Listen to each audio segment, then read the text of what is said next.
ఎప్పుడైనా అబ్జర్వ్ చేసేవరా? కుక్క కరిస్తే అది మగ కుక్క అయినా కరిచాడనరు, కరిచిందనే అంటారు. పక్షి అరిస్తే అది మగ పక్షి అయినా అరిచాడనరు, అరిచిందనే అంటారు.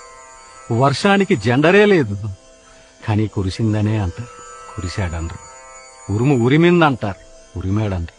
మెరుపు మెరిసిందంటారు, మెరిశాడంటారు.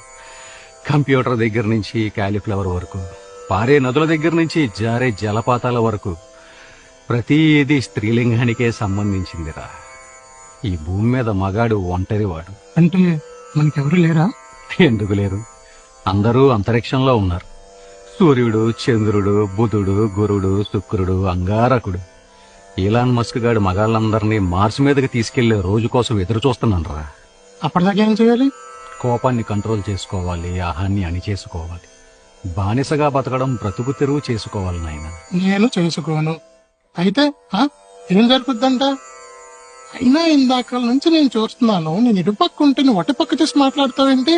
నేను కూడా నీలాగే కోపాన్ని కంట్రోల్ చేసుకోను అని ఎగిరెగిరి పడ్డానురా. ఏం జరిగింది? ఎగిరి మెల్ల మీద తన్నింది. మెడ అటు ఇటు తిరగట్లేదు. మెడిటేషన్ చేస్తే కోపాలు తగ్గుతాయంట, నిజమేనా?